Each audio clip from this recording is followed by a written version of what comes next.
Okay, today is Precalc Unit 5. We're going to start with 5.1. This unit is all about conic sections. We're going to talk about conic sections and how it relates to the things we've already learned and talked about in other classes.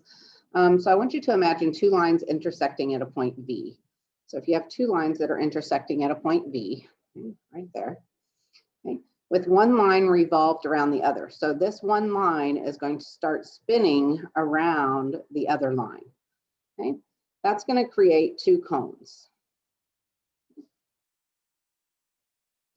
Two cones are formed, and each one is called a nap of this solid of revolution.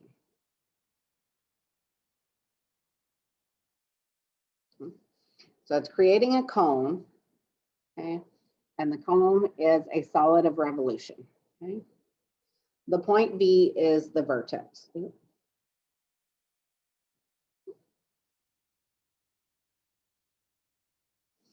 So now we're going to talk about two cones that are touching. So if a cone is sliced by a plane that is parallel to its base, then the intersection is a circle.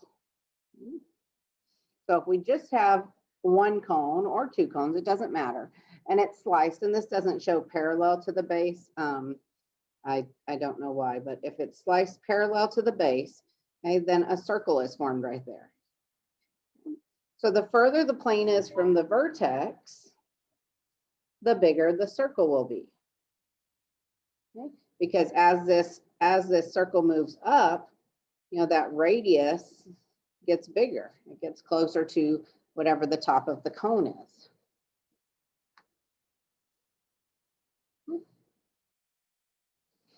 Now we're going to start talking about the two cones together. So now if we have two cones that have parallel bases, okay, so kind of like an hourglass, have parallel bases and touch at a vertex, are sliced by a plane that is perpendicular to the bases. In other words, so this cone is standing straight up and a plane slices this thing straight up and down. We are going to create something called a hyperbola. And a hyperbola is similar to a parabola, except it's two of them back to back. The farther the plane is from the vertex, the farther apart the pieces of the hyperbola will be. So here you can see that the hyperbolas are that far apart. But if I were to come way over here and slice through this thing, then my hyperbolas would be that far apart. Okay, so the further away from the vertex, the further apart the hyperbolas. And then we have one other shape. It is when a cone is sliced by a plane that is parallel to its diagonal slant, the intersection is a parabola. So in other words, it is not touching this second cone. It's only touching one of the cones.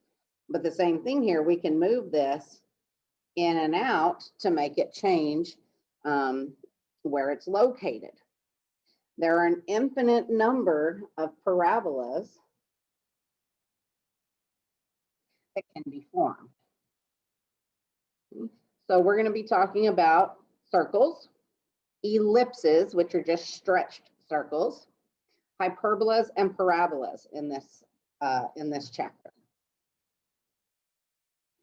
Conic sections can be defined in terms of distances because we're always talking about the distance from the vertex, or 0, 0. So we can use the midpoint and distance formulas to find the center and radius of a circle. So our midpoint, okay, is going to be the midpoint of a diameter. Okay? So we're going to be given an endpoint and an endpoint on the circle, and from there we can find the radius. Okay? So to find our radius, okay, or I'm sorry, not our radius, our center, we are going to use our midpoint formula. To find the radius, we're going to use the distance. And so this is our radius. And it's always the distance from the center to a point on the circle. Because our radius is always from the center to any point on the circle. Okay, so midpoint is going to be used to find the center of our circle, and radius is from the distance from the center to any point on the circle. You have to know these formulas. You have to have them memorized because you're going to be using them a lot. Okay, so let's go ahead and take a look at these first two questions here. So it says, find the center and radius of each circle and graph it. Okay, so the first thing I'm going to do is I'm going to find the center. So my center is using my midpoint formula. So I'm going to add the two x's together, plus positive 9,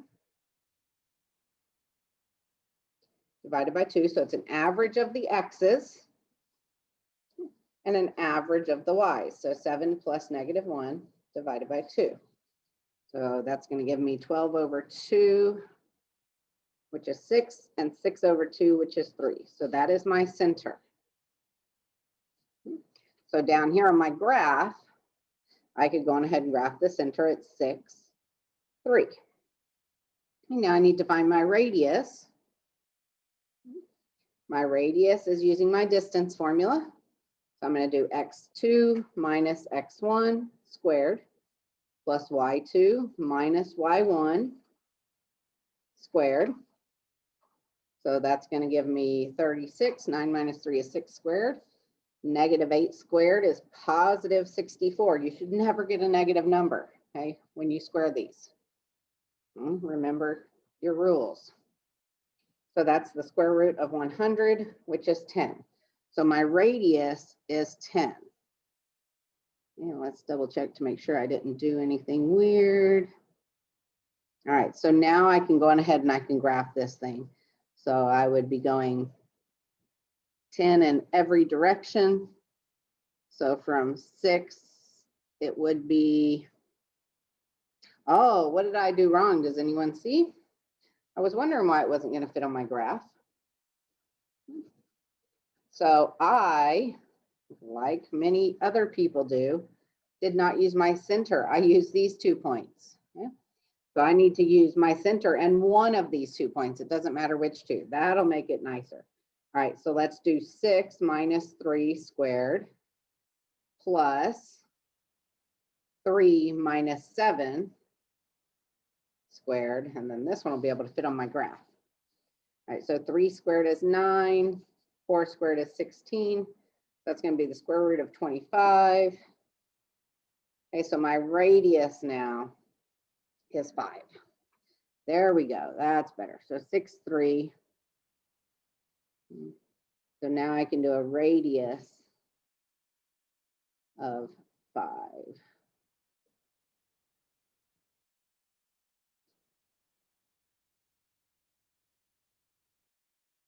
And it's going to be, you know, kind of nice circle. Okay.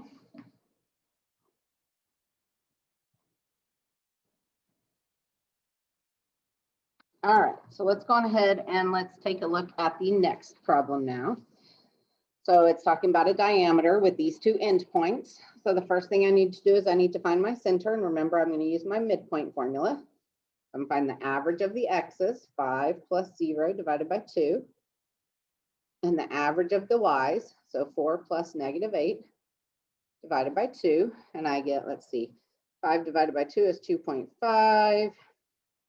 And let's see, 4 minus 8 is negative 4 divided by 2 is negative 2. So 2.5, negative 2. Okay, so now I need to find my radius. So that's my square root. And let's make sure I do it right this time. So I'm going to take my center. So 2.5 minus one of these 2 points. I'm going to use the 0 just because it doesn't matter which point you use. It's going to come out the same. And then my negative 2 minus negative 8 squared. So that gives me 2.5 squared, which is 6.25. plus 6 squared, which is 36. So that's the square root of 42.25, which is approximately 6.5. Okay. So it's about 6.5, right in there, 6.4, 6.5. All right, so now from here, I can go out that many. So 1, 2, 3, 4, 5, 6.5. Same thing over here. 1, 2, 3, 4, 5, 6.5, and then out 6.5 again. So that's going to be up to 4.5 and down to 8, negative 8.5. And there's my circle. Okay, these circles don't have to be perfect, okay? But you do want them to be, you know, kind of round. We also have something that's called a degenerate circle. So a degenerate circle is a circle with a radius of 0, meaning that it is really only a point. And specifically, it is the center point. Okay, so a degenerate circle has a radius of 0. Okay, now I've kind of mixed these two up. So let's come down here for a second and talk about the equation of a circle. So the equation of a circle, okay, has the center HK and the radius R. So our formula is x minus h squared plus y minus k squared equals r squared. So this is my horizontal shift, this is my vertical shift, and this is my radius squared. So just like in the past, we're talking about a horizontal and a vertical shift. Okay? The only difference is now they're both inside parentheses. Okay? So you're used to seeing the k outside parentheses as vertical, okay? But in the equation of a circle, they are both inside. So now, if we're looking at a degenerate circle, it has to have a radius of 0. So which one of these has a radius of 0? Only C. So that would be our degenerate circle. Okay? And that would be the point 2, 2. Okay? That's the center of the circle. Okay. So we're going to practice writing some equations. So write the equation of the circle with a center of 2, 1 and a radius of 5. So the center's at 2, so we're going to go 2, 1. So we're going to go x minus 2 squared plus y minus 1 squared equals our radius squared, which is 25. And that's it. And let's do the same thing for this one. So it's going to be x plus 4 squared plus y minus 2 squared equals 49. So notice that because this is a minus and this is a minus, your signs change. When you pull them out, they change. Okay, so if we pull this out, it's going to be a negative 4 and a positive 2. And when we put them in, they change. Okay, so the signs change. Okay, so we're going to write the equation of this circle. So this 8, 12 actually goes over here with this other problem B here. So let's go ahead and write the equation of this circle right here. So it's a center of 0, 0. So it's just going to be x squared plus y squared equals. And now let's count our radius. 1, 2, 3.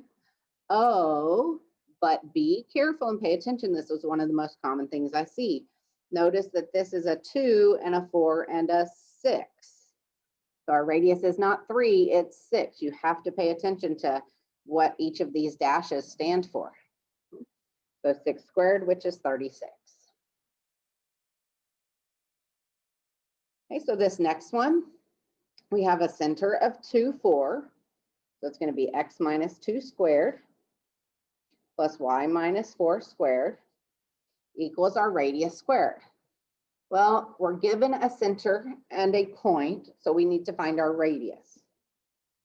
So our radius is actually done using the distance formula.